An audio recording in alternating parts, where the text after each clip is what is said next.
নমস্কার, আমি বিশ্ব মজুমদার। নিউজ 18 বাংলায় আপনাদের প্রত্যেককে স্বাগত। 1 ঘন্টা হয়ে গেছে ভোট গণনার। এখনো পর্যন্ত যে আর্লি ট্রেন্ড তাতে দেখা যাচ্ছে এনডিএ অনেকটাই এগিয়ে রয়েছে ইন্ডিয়া জোটের থেকে। পশ্চিমবঙ্গের যে কটা আসনের ফলাফল এখনো পর্যন্ত আমাদের কাছে এসেছে তাতে দেখা যাচ্ছে হালকা হলেও তৃণমূল কংগ্রেস এগিয়ে রয়েছে বিজেপির থেকে। যদিও কাঁটে কি টক্কর, দুই দলের হাড্ডাহাড্ডি লড়াই চলছে। গোটা দেশে নরেন্দ্র মোদী কি পারবেন জওহরলাল নেহরুর রেকর্ড ভাঙতে? 1952 সালে প্রথম নির্বাচন হওয়ার পর পরপর 3 বার জিতেছিলেন জওহরলাল নেহরু। তারপর আর গোটা দেশে কেউ পরপর 3 বার জেতেননি। 1984 সালে ইন্দিরা গান্ধীর মৃত্যুর পর 400-র বেশি সিট পেয়েছিল কংগ্রেস। দেশেও 400-র বেশি সিট এর আগে কোনো রাজনৈতিক দল পায়নি। নরেন্দ্র মোদীর বিজেপি কি পারবে বা এনডিএ কি পারবে সেই 400-র গণ্ডি টপকাতে? হাজারো প্রশ্নের উত্তর লুকিয়ে রয়েছে আর কয়েক ঘন্টার জন্যই। কয়েক ঘন্টা পরেই ক্লিয়ার হয়ে যাবে, পরিষ্কার হয়ে যাবে গোটা দেশের 97 কোটি ভোটারের মধ্যে 60 কোটি ভোটার যে মতদান দিয়েছেন, যে মতামত দিয়েছেন, কাদের পক্ষে যাচ্ছে দেশের রায় এবং পশ্চিমবঙ্গের রায়। একবার দেখে নেব গোটা দেশের চিত্রটা এই মুহূর্তে ঠিক কীরকম। এই মুহূর্তে 508টি আসনের ট্রেন্ড আমাদের কাছে এসেছে। 508টির মধ্যে এনডিএ এগিয়ে রয়েছে 298টি আসনে, ইন্ডিয়া এগিয়ে রয়েছে 187টি আসনে এবং আদার্স রয়েছে 23টি আসনে। এখনো পর্যন্ত দরকার 272 ম্যাজিক ফিগারের থেকে আর্লি ট্রেন্ডে এগিয়ে রয়েছে এনডিএ। পশ্চিমবঙ্গের চিত্রটা একবার দেখব। গোটা পশ্চিমবঙ্গের চিত্র এই মুহূর্তে 36টা আসনের ট্রেন্ড আমাদের কাছে এসেছে। এর মধ্যে তৃণমূল কংগ্রেস এগিয়ে রয়েছে 20টি আসনে, বিজেপি এগিয়ে রয়েছে 16টি আসনে। এই মুহূর্তে যে কেন্দ্রের দিকে নজর রয়েছে সকলের, অর্থাৎ বহরমপুর, অধীর রঞ্জন চৌধুরী এগিয়ে রয়েছেন। এই কেন্দ্রে কিন্তু হাড্ডাহাড্ডি লড়াই তৃণমূলের ইউসুফ পাঠান এবং বিজেপির নির্মল কুমার সাহার সঙ্গে। অধীর চৌধুরী এই কেন্দ্রে কি হবে কি হবে না তা নিয়ে কিন্তু প্রত্যেকের উৎসাহ এবং লক্ষ্য রয়েছে। এই মুহূর্তে আমার সঙ্গে যারা আছেন আলাপ করিয়ে দিই। তৃণমূল কংগ্রেসের পক্ষে ডক্টর কৌশিক বিশ্বাস, বামেদের পক্ষে প্রদীপ দাশগুপ্ত, কংগ্রেসের পক্ষে সুমন রায়চৌধুরী, বিজেপির পক্ষে দেবজিৎ সরকার এবং বিশিষ্ট রাজনৈতিক বিশ্লেষক শিবাজি প্রতিম বসু। শিবাজিদা যদিও আর্লি ট্রেন্ড, এখনো পর্যন্ত কিছুই বলা যায় না, তার কারণ সবে শুরু হয়েছে। পোস্টাল ব্যালট গণনার পরে সবে প্রথম রাউন্ড শুরু হয়েছে, এখনো পর্যন্ত প্রথম রাউন্ড শেষ পর্যন্ত হয়নি। কি মনে হচ্ছে? যেমন বিশ্ব তুমি বললে, এটা তো একদমই আর্লি ট্রেন্ড এবং আর্লি ট্রেন্ডের মধ্যে আমরা জানি পোস্টাল ব্যালট ইদানিং প্রথমে গোনা হচ্ছে বেশ কিছুদিন ধরে। তো পোস্টাল ব্যালট গোনার সঙ্গে সঙ্গে পোস্টাল ব্যালটে কারা পোস্টাল ব্যালট দেন সেটাও অনেকেই হয়তো তেমনভাবে জানেন না। পোস্টাল ব্যালট মূলত ভোট কর্মী যারা তারা দেন, তারা সকলেই সরকারের সঙ্গে যুক্ত কর্মী, সরকারি কর্মী বা সরাসরি বা বেসরকারি আধা সরকারি কর্মী, তারাই ভোটের পোস্টাল ব্যালট দেন। এই পোস্টাল ব্যালটের মধ্যে অনেকটাই রিফ্লেকশন হয় কিন্তু বিশ্ব, সেটা হচ্ছে তাদের চাওয়া পাওয়া, তাদের আকাঙ্ক্ষা না পাওয়া, এগুলির রিফ্লেকশন আমরা দেখতে পাই। যেমন অনেক ক্ষেত্রে আমরা দেখেছি যে পশ্চিমবঙ্গের রাজ্য সরকারি কর্মচারীদের অনেকের মধ্যে ডিএ নিয়ে একটা অসন্তোষ আছে। আমি কথা বলছি, তার একটা রিফ্লেকশন আসতে পারে। কিন্তু এতৎ সত্ত্বেও আমি যেটা দেখছি, অন্তত আমাদের রাজ্যের ক্ষেত্রে যেটা দেখতে পাচ্ছি, সেখানেও কিন্তু তৃণমূল কংগ্রেসের একটা ট্রেন্ডটা বোঝা যাচ্ছে যে রাজ্য সরকারের কর্মীরাও ভোট দিচ্ছে, যেখানে অনেক জায়গাতেই তারা ভোট দিয়েছেন, বেশিরভাগ জায়গাতেই তারা দিচ্ছেন তৃণমূল কংগ্রেসের দিকে। এখনও পর্যন্ত পাল্লাটা রয়েছে, যেহেতু ফার্স্ট রাউন্ড এখনও আসেনি, জনগণের ভোট আসেনি। এটাই সমগ্র ভারতের ক্ষেত্রেও সেটাই, অর্থাৎ কিনা সেখানেও কিন্তু যে আমরা ট্রেন্ডটা দেখতে পাচ্ছি, ভোটকর্মী যারা ছিলেন বিভিন্ন স্তরের, যারা বাড়িতে ছিলেন না, বাইরে ছিলেন ভোটের কাজে, সেখান থেকে পোস্টাল ভোট তারা দিয়েছেন, সেই ভোটের ট্রেন্ড আমরা দেখতে পাচ্ছি। It is too early to say. কিন্তু একটা কথা আমি প্রথমেই জানিয়ে রাখি যে এটা আমাদের মনে হচ্ছে যে এবারে যে টক্কর যেটাকে বলে কাঁটে কি টক্কর, এটা কিন্তু হতে চলেছে নানা জায়গায়।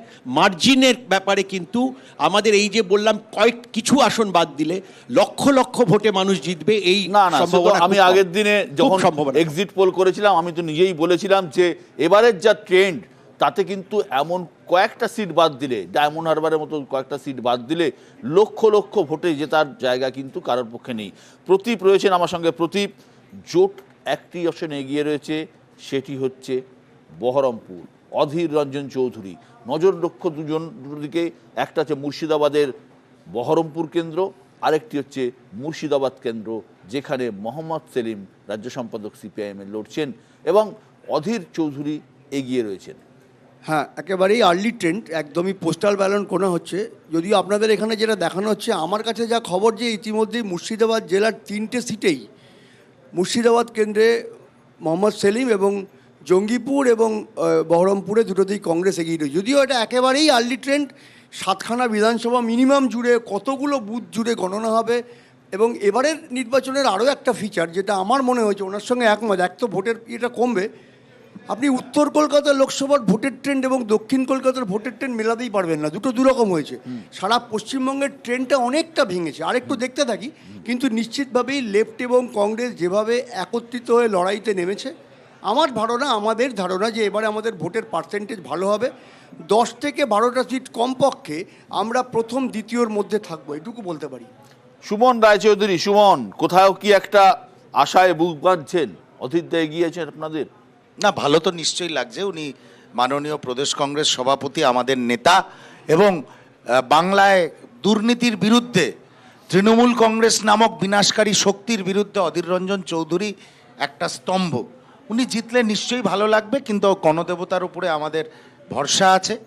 এবং সারা নির্বাচন জুড়ে পশ্চিমবঙ্গে বামফ্রন্ট এবং কংগ্রেস যেভাবে একসঙ্গে একত্রিত হয়ে মানুষের কাছে গেছে, মানুষের কাছে পৌঁছেছে, এবং বিনাশকারী ভারতীয় জনতা পার্টি এবং তাদের প্রণয়ন করা আইনের বিরুদ্ধে এবং তৃণমূল কংগ্রেস নামক রাজনৈতিক গ্যাংয়ের অত্যাচারের বিরুদ্ধে যেভাবে বাম এবং কংগ্রেস একসঙ্গে মানুষের কাছে পৌঁছেছে, আমরা আশা করি বাংলার মানুষ দ্বিতীয়বার ভেবে দেখেছেন যে এই তৃণমূল কংগ্রেস এবং এই ভারতীয় জনতা পার্টিকে সমর্থন দেওয়া উচিত কিনা।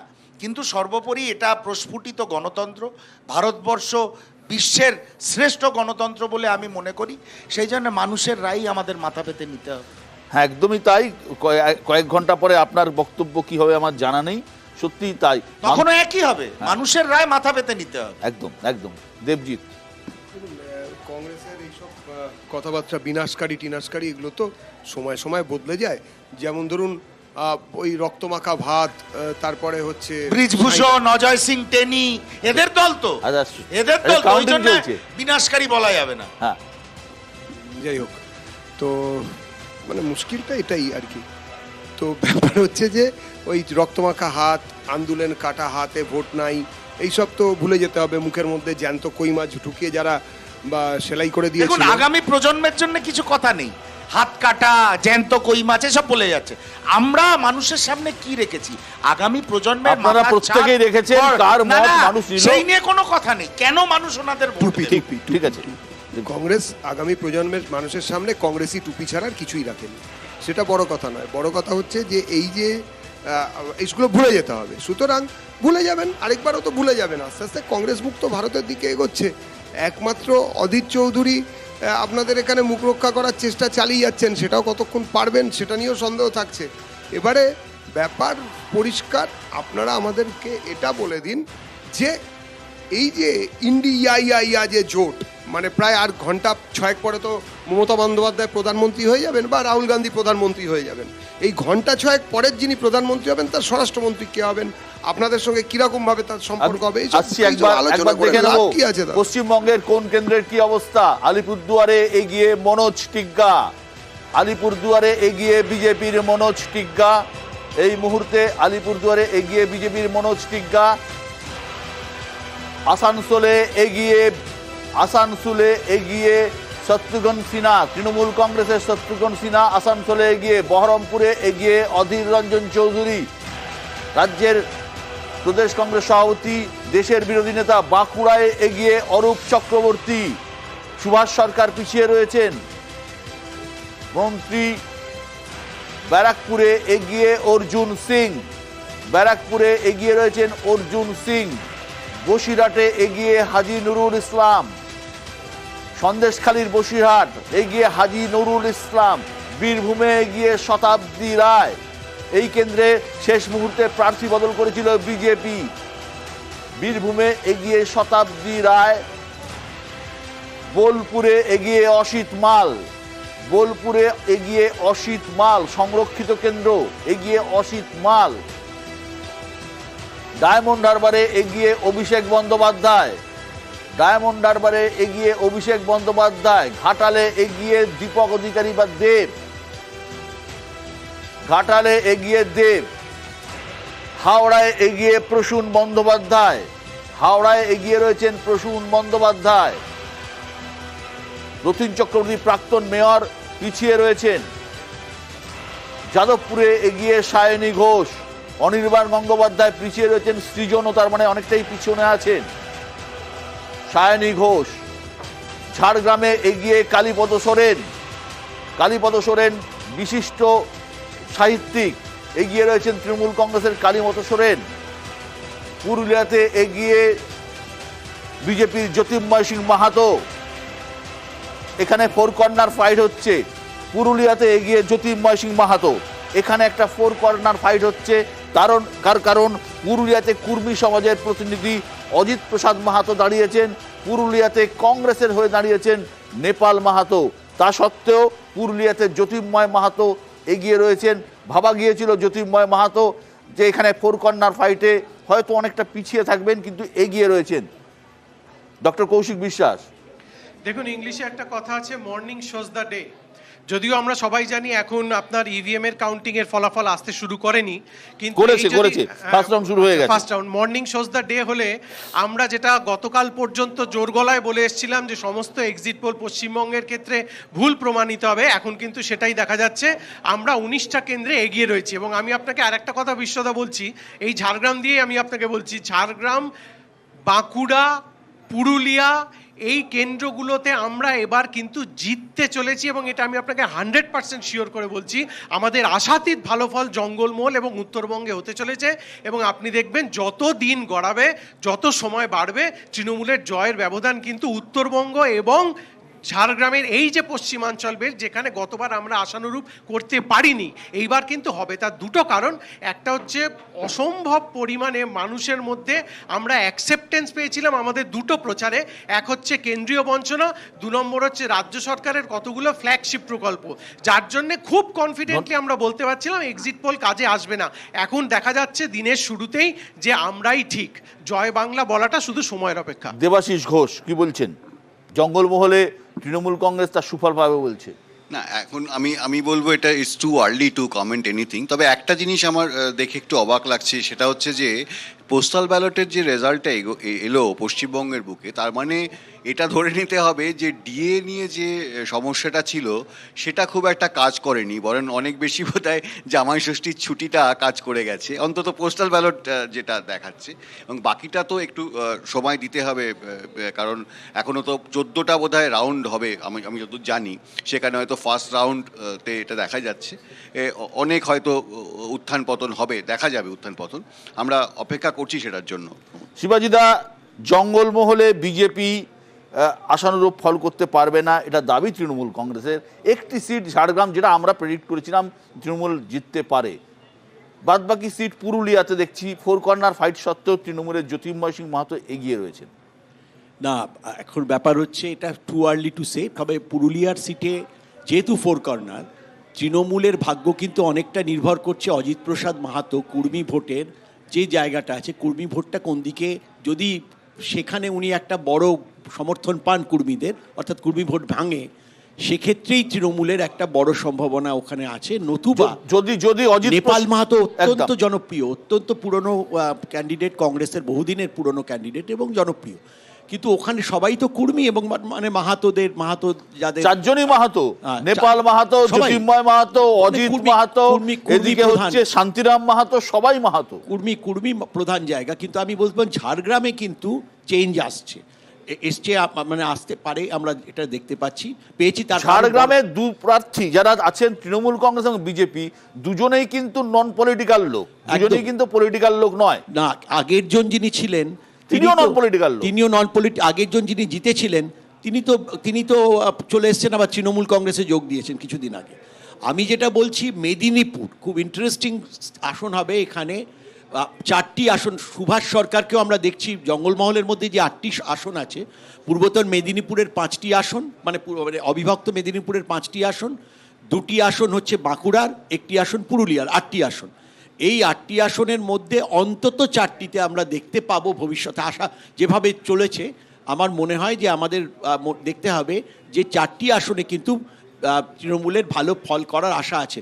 পুরুলিয়াটা ডাউটফুল, কারণ পুরুলিয়াটা অনেকগুলো ফ্যাক্টরের উপর নির্ভর করবে, অর্থাৎ অজিত প্রসাদ মাহাতো শেষ পর্যন্ত কত ভোট পাবেন সেটা কিন্তু খুব একটা বড় ফ্যাক্টর হয়ে যাবে তৃণমূলের জন্য। কারণ হচ্ছে ওখানে কিন্তু এই সবগুলো জায়গায় আমরা দেখতে পেয়েছিলাম, বিশেষ করে আরেকটা ব্যাপার হচ্ছে পুরুলিয়াতে যেমন কুর্মী সম্প্রদায়ের সঙ্গে যে কথাটা আমরা জানি, কুর্মীদের অনেক প্রাধান্য আছে, কুর্মীদের সঙ্গে তৃণমূলের সম্পর্ক মাঝে খুব খারাপ হয়েছিল। ওই তো অবরোধ হয়েছিল, সবই জানি, ঝাড়গ্রাম এবং পুরুলিয়া অবরুদ্ধ হয়ে গিয়েছিল। এবং কুর্মী এবং সাঁওতাল জনসম্প্রদায়, যারা ওখানকার আদিবাসী সম্প্রদায়, সাঁওতাল ছাড়াও আরও অনেকে আছেন, তাদের সঙ্গে একটা ওই এসটি, যারা ওরা দাবি করছেন তো এসটি হওয়ার জন্য যেরকম এসটি যারা অলরেডি আছেন, সেরকম নানা ভারতবর্ষের নানা জায়গায় পরিস্থিতি তৈরি হয়েছিল একদম, তাদের নিয়ে একটা, সেখানে আদিবাসীদের অংশটা তারা অনেক বেশি তৃণমূলের দিকে এসছেন, যার ফলে ঝাড়গ্রাম সিটটাতে আমরা যেটা দেখছি, পুরুলিয়াতে আবার কুর্মীদের ভোট হওয়া মানে বেশি প্রাধান্য থাকার জন্য একটু অন্যরকম সেই জায়গাটা আমরা দেখব শেষ পর্যন্ত। কিন্তু আবার বলছি, কুর্মী ভোট যদি কিছুটা বিভক্ত হয়, অজিত প্রসাদ মাহাতো যদি অনেকটা ভোট পান, তাহলে কিন্তু তৃণমূল কংগ্রেসের সুবিধা। নাহলে সুভাষ সরকারও কিন্তু আমরা দেখছি, আমরা সৌমিত্র খান অবধি, মানে অর্থাৎ বাঁকুড়া, পুরুলিয়া এবং ঝাড়গ্রাম, এখনকার ঝাড়গ্রাম এবং পূর্ব মেদিনীপুর, পশ্চিম মেদিনীপুর, পূর্ব মেদিনীপুরের 2টি, এই 8টি আসনের মধ্যে আমরা আগেরবার দেখেছিলাম যে 3-5 হয়েছিল, তৃণমূলের পক্ষে 3টি ছিল। তখন যে সাবেক যে সিটগুলো তৃণমূলের ছিল, কাঁথি এবং তমলুক, এই 2টি যাবে কিভাবে এটা নিয়ে খুব ডাউট রয়েছে। তমলুকে এখন আমরা হিসেব পাইনি, খবর পাইনি। কাঁথিতে অলরেডি দেখছি সেখানে বিজেপি এগিয়ে আছেন। সুতরাং আমরা এখানে এবারও এখনো যা দেখতে পাচ্ছি ট্রেন্ড এখনো পর্যন্ত, তাতে একটা 4-4 হওয়ার সম্ভাবনা প্রচুর রয়েছে।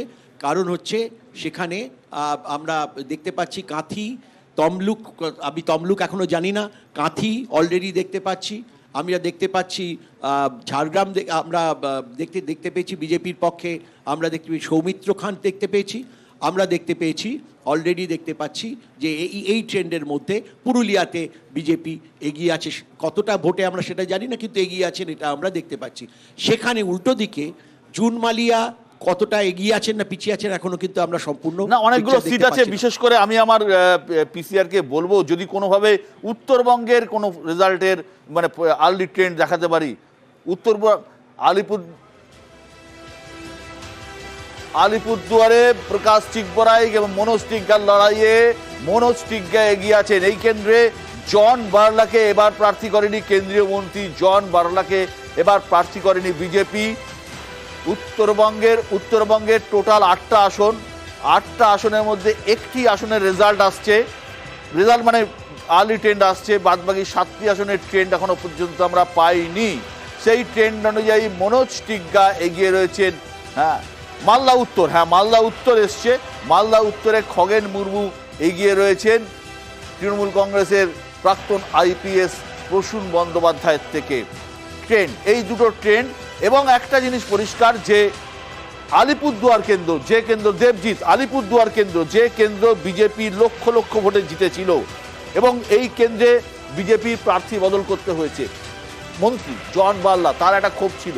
সেই জায়গায় আপনারা রাজ্যের মুখ এবং পশ্চিমবঙ্গ বিধানসভায় আপনাদের মুখ্য সচেতক মনোজ টিগ্গাকে প্রার্থী করেছেন।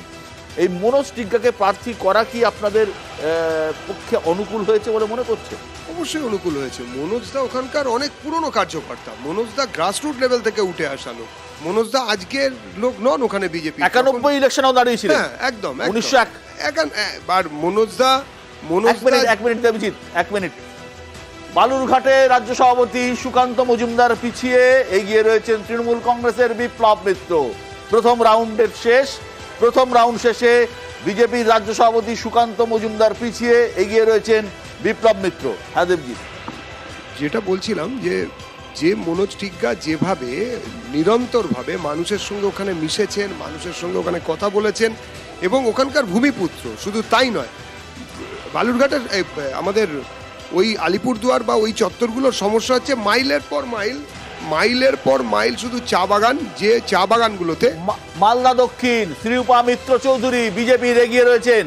এখানে শাহনাজ আলী রায়হান, বর্ধমান দুর্গাপুর এগিয়ে কীর্তি আজাদ। দিলীপ ঘোষ প্রাক্তন রাজ্য সভাপতি পিছিয়ে রয়েছেন, এগিয়ে রয়েছেন কীর্তি আজাদ। যদিও প্রথম রাউন্ড, তবুও এগিয়ে রয়েছেন কীর্তি আজাদ।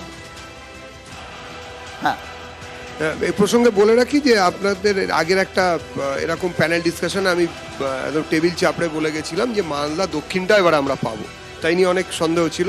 আপাতত এগিয়ে এটা দেখে তো কিছু বলা যায় না। মালদা দক্ষিণের অঙ্ক দুটো পরিষ্কার, একটা হচ্ছে ঈশা খান চৌধুরী আর একটা হচ্ছে শাহনাজ আলী রায়হান। প্রশ্ন হচ্ছে যে গতবার উত্তর মালদায় যেটা হয়েছিল, গতবার উত্তর মালদায় ভাই বোনের লড়াই হয়েছিল। মৌসম বেনজির নূর দাঁড়িয়েছিলেন তৃণমূলের টিকিটে, ঈশা দাঁড়িয়েছিলেন কংগ্রেসের টিকিটে, এবং এই ভাই বোনের লড়াইয়ে মাইনরিটি ভোট ভাগ হয়ে যায় এবং বিজেপির খগেন মুর্মু জিতে যান। দক্ষিণ মালদার ক্ষেত্রে আপনি যেটা বলছেন সেটা যদি সত্যি হয় তাহলে কিন্তু সেই একই অঙ্ক কাজ করবে। তার কারণ দক্ষিণ মালদার মধ্যে দুটি কেন্দ্র, কিন্তু মুর্শিদাবাদের দুটি কেন্দ্র রয়েছে। হ্যাঁ একদমই তাই। এবং যে অঙ্কই যেভাবেই কাজ করুক না কেন, মালদা দক্ষিণ আমার মতে একটি প্রচন্ড সম্ভাবনাপূর্ণ এই মুহূর্তে বিজেপি। বালুরঘাট নিয়ে কি আপনার আশঙ্কা হচ্ছে? না, কোনো আশঙ্কা হচ্ছে না। এই প্রথম রাউন্ডের এটাতে আমাদের কোনো আশঙ্কা হচ্ছে না। হয়তো কিছু ভোটে, আমি এখনো ভোটটা দেখতে পাচ্ছি না, আপনার মানে এখানেও আসেনি যে কত ভোটে, ধরুন 14 ভোটে এগিয়ে থাকা, 14,000 ভোটে এগিয়ে থাকা, দুটোর মধ্যে তো ফারাক আছে। তো এখন কততে এগিয়ে আছে সেটা বলতে পারছি না। বালুরঘাট সুকান্তবাবু জিতবেন, এটাতে কোনো সন্দেহ নেই। কিন্তু যে কথায় আমরা ছিলাম যে মনোজ টিগ্গা এবং মন্ত্রী আগের যিনি ছিলেন তাকে পরিবর্তন, মানে তাকে পরিবর্তন করা ইত্যাদি, না আমার সেরকম মনে হয়নি। হ্যাঁ, প্রারম্ভিক ক্ষেত্রে এটা অস্বীকার করার কোনো জায়গা নেই, মতান্তর কিছুটা হয়েছিল, কিন্তু মতান্তর কখনোই মনান্তরে পরিণত হয়নি এবং ওখানে বিজেপি একজোট হয়েই লড়ছে, এতে কোনো সন্দেহ নেই। সুমন রায়চৌধুরী, মালদা দক্ষিণের উপর আপনাদের প্রচন্ড আশা রয়েছে, আশা কি ভঙ্গ হতে পারে? না, আশা ভঙ্গ হওয়ার কোনো কারণই নেই, কারণ এর দুটো ফ্যাক্টর আছে। এক হচ্ছে ঈশা খান চৌধুরী। 1 মিনিট। মুর্শিদাবাদ কেন্দ্রে এগিয়ে রয়েছেন আবু তাহের খান। মোহাম্মদ সেলিম পিছিয়ে এগিয়ে রয়েছেন আবু তাহের খান। হ্যাঁ, ঈশা খান চৌধুরী অলরেডি আপনার প্রতিবেদনের পরেই খবর এসছে ঈশা খান চৌধুরী এগিয়ে গেছে। দেখুন, মালদা জেলাতে, সামগ্রিকভাবে মালদা জেলাতে আপনি দেখাচ্ছিলেন ঈশা খান চৌধুরী। মালদা দক্ষিণ আরেকবার দেখাও, মালদা দক্ষিণ এই মুহূর্তে রেজাল্ট, এগিয়ে রয়েছেন ঈশা খান চৌধুরী, এগিয়ে গেছেন ঈশা খান চৌধুরী। হ্যাঁ, আমি অগ্রিম মালদা দক্ষিণের ভোটারদের অভিনন্দন জানাচ্ছি। কাটেকি টাক্কার না, শ্রীরূপা মিত্র চৌধুরী আলটিমেটলি জিততে পারবেন না, ঈশা খান চৌধুরী জিতবেন। এর দুটো কারণ আছে। এক তো অবশ্যই জাতীয় কংগ্রেসের অবদান মালদা জেলাতে, এবং সেটা সেই গনি খান, একদম যেটা সত্য সেটা সত্য। গনি খান চৌধুরী এবং সুমন রায়চৌধুরী, জাতীয় কংগ্রেসের অবদান 1952 সাল থেকে, 1952 সাল চৌধুরী পরিবারের যে অবদান, শুনুন 1952 সাল থেকে গনি খান চৌধুরীর গড় সুজাপুরে গতবার 1 লক্ষ ভোটে তৃণমূল জয়ী হয়েছিল। আপস এন্ড ডাউনস থাকে, কেউ অস্বীকার করেন। আমি একটু আগে আপনাকে বলেছিলাম যে আমি বিকেলেও একই কথা বলবো। আমি ভালো ফল করলেও বলবো গণদেবতার প্রতি আস্থা রাখতে হবে, খারাপ ফল করলেও বলবো গণদেবতার প্রতি আস্থা রাখতে হবে। আমি নিশ্চিত ঈশা খান চৌধুরী বিপুল ভোটে মালদা দক্ষিণ কেন্দ্র থেকে জয়লাভ করবেন, এতে কোনো সন্দেহ নেই। এবং বাংলার মানুষ এবার অল্টারনেট ফোর্স হিসাবে কংগ্রেস এবং বামপন্থীদের ভালো পার্সেন্টেজ অফ ভোট দেবে। সেটা বিকেলবেলা বিশ্বদা আপনার সঙ্গে আমার কোনো প্যানেলে দেখা হলে নিশ্চয়ই প্রমাণিত হবে। বাংলায় জাতীয় কংগ্রেস একটা নীতি নিয়ে চলছে, একটা নির্দিষ্ট নীতি, সেটা হচ্ছে স্বপ্নেই যখন পোলাও রাজ্যে ঘি ঢালতে কার্পণ্য করবো কেন। তো ভালো, এটা স্বাস্থ্যকর। প্রদীপ, এই জায়গা থেকে আজকে যা দেখতে পাচ্ছি আর্লি টেন্ট, যদিও মোহাম্মদ সেলিম কিন্তু পিছিয়ে গেছেন। আপনাদের কিন্তু ভরসার জায়গা বা জেতার জায়গা যদি সম্ভব, যদি আমি বলছি যদি পশ্চিমবঙ্গে সিপিআইএম একটি মাত্র সিট জেতে, তাহলে ওই সেলিমদার সিটটাই জিততে পারে বলে সম্ভাবনা আছে। দেখতে থাকুন, আমি তো শুরুতে বললাম যে আমাদের 10-12টা সিটের কথা আমি বলেছি, সেখানে লড়াই একদম খুব খুব নেক টু নেক। আমি কৃষ্ণনগরটা বললাম আপনাকে, আপনি মিলিয়ে নেবেন, আর তো এখনও তো বাকি আছে অনেকটা লড়াই। একদম কৃষ্ণনগর সিটে আমার নিজের ধারণা আমি এটা বলছি। সাদি যা ভোট টানবেন, তৃণমূল জিতবে কি হারবে তার উপর ডিপেন্ড করবে। আমি সেটা বলছি না, আমি বলছি যে কতগুলো সিটের কথা, 12টা সিট আমি এমনি বললাম না কথাটা, সবে ফার্স্ট রাউন্ড, এখনও 10:30 বাজেনি, দেখতে থাকুন কী জায়গায় পৌঁছয়। এখনও বলছি মুর্শিদাবাদ জেলায় বাম এবং কংগ্রেসের রেজাল্ট খুবই ভালো হবে। মালদার ক্ষেত্রে মালদা দক্ষিণ তো হবেই, মালদা উত্তরটা এখনও আরেকটু সময় লাগবে। না, অদ্ভুত ব্যাপার বিশ্বদা, বাংলাতে আপনি বিকেলবেলা যখন আপনি একজন খুব ভালো অ্যানালিসিস দেখবেন, বিজেপি বহু সিট জিতবে, বিজেপিকে মানুষ সমর্থন করছে বলে নয়, কাটাকাটির জন্য জিতবে। এটা একটা অদ্ভুত ব্যাপার, এটাই অদ্ভুত তো একটা করেছে, ভোট dynamics। দেখুন, এটা ভোট কাটুয়া, মানুষের এই যে কংগ্রেস সিপিএম এর জোট, এরা ভোট কাটুয়া ঠিক আছে। কি? সমর্থন নেই, ঠিক আছে, হ্যাঁ। কাটাকাটির ফলে এরা এগিয়ে থাকে। দেখুন, চতুর্মুখী নির্বাচনে ভারতবর্ষের গণতন্ত্র যে কোনো রাজনৈতিক দল দাঁড়াতে পারেন, এবং এটা পার্সেন্টেজ ওয়াইজ সিটটা জেতা হয় না আমেরিকার মতো। যিনি সবচেয়ে বেশি ভোট পাবেন তিনিই জিতবেন। আপনি যেটা এটাই বললেন তো ভারতবর্ষের সুমন গণতন্ত্র, এটা তো নতুন রায়চৌধুরী, কিছু কথা নয়। সুমন রায়চৌধুরী, আপনি যেটা বললেন যে এন্ড অফ দ্য ডে জো জিতা ওহি সিকান্দার। 2019-এর লোকসভা নির্বাচনে 303টি সিট পেয়েছিল বিজেপি, কিন্তু গোটা দেশে তারা পেয়েছিল মাত্র 37% ভোট, অর্থাৎ মানে 50% ভোটও পায়নি, 37% ভোট পেয়ে কিন্তু 303টে সিট দুঃখের পেয়েছিল। কথা, আমরা আলোচনায় ফিরবো, representation নেই আমাদের। আমরা আলোচনায় ফিরবো, একটা ছোট্ট হেডলাইন নেব, তারপর আলোচনায় ফিরছি। হেডলাইন।